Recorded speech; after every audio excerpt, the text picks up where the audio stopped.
The Mall. The Mall at Christmas time. Not a place you'd expect to find an artist installing an ambitious piece of installation art the first week of December 2012 behind black screens and Santa Claus. Well, I was born in the States, Norfolk, Virginia. My dad was in the Navy and grew up on the East Coast, mainly the D.C. area. Lived there for 38 years and then we moved to Germany. So it was a big uproot a year and a half ago to move over there. I started out as a book artist.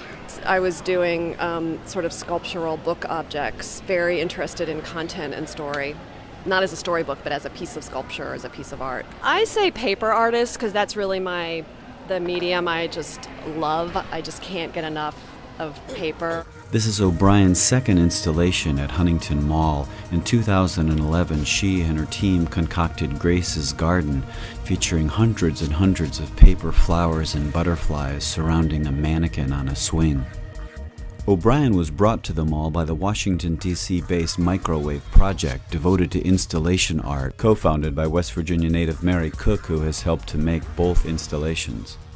Well, we started about 2 years ago, and the idea was to try to have an opportunity to give installation artists specifically places to exhibit in alternative venues. Because a lot of times people don't know what installation art is or what it's about, and it was a way to educate the public about that and also give the artists an opportunity to get their work out there and get it seen, because there aren't a lot of venues for installation artists. This mall is one example of an alternative venue that we're able to bring site-specific installation art to the public. Cook's twin sister, Margie MacDuff, is director of marketing at the mall. Mallgoers, MacDuff said, really took to O'Brien's installation last year. Grace's Garden was right at the main entrance of the mall. As soon as they walked in the mall, they stopped because you had to. I mean, this sculpture was massive and it was beautiful. It was elegant and people just stared and looked at it. So when they were coming to the mall that day, they were in the mindset they were going to go, they were going to rush, rush, rush, get that Christmas present, get what they needed, and leave. Not once did they think they were going to have to stop and appreciate art. After a long week of work by a team of volunteers, the new work, Hope Blossoms, is unveiled Saturday, December 9th.